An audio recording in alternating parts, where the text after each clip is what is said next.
The Witches by Roald Dahl. The Meeting. Now that the manager had gone, I was not particularly alarmed. What better than to be imprisoned in a room full of these splendid ladies?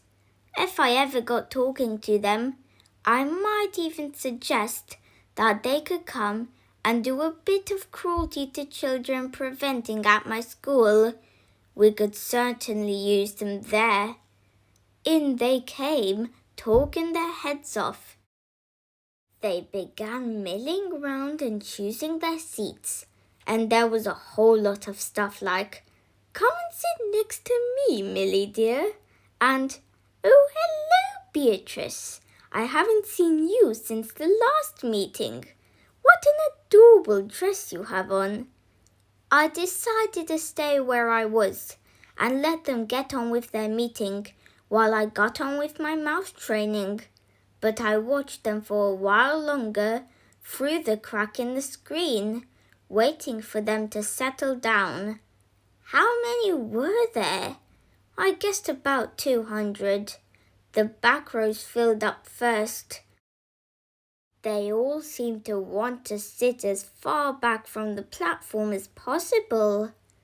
There was a lady wearing a tiny green hat in the middle of the back row who kept scratching the nape of her neck. She couldn't leave it alone. It fascinated me the way her fingers kept scratching away at the hair on the back of her neck. Had she known somebody was watching her from behind, I'm sure she would have been embarrassed. I wondered if she had had dandruff. All of a sudden, I noticed that the lady next to her was doing the same thing. And the next one, and the next. The whole lot of them were doing it. They were all scratching away like mad at the hair on the back of their necks. Did they have fleas in their hair? More likely it was nits. A boy at school called Ashton had nits in his hair last term, and the matron had made him dip his whole head in turpentine.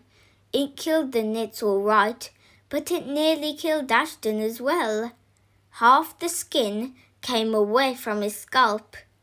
I began to be fascinated by these hair-scratching ladies.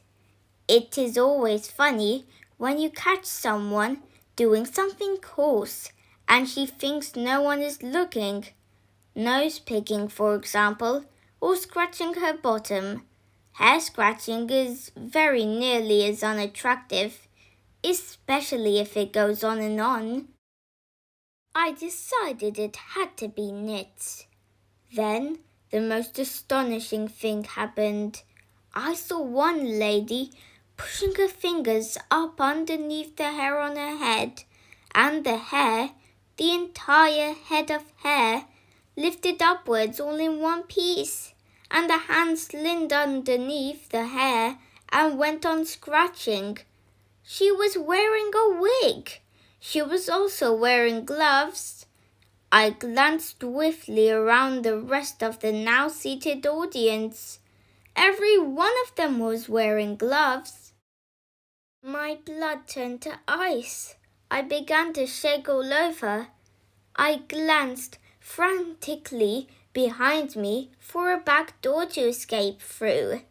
There wasn't one.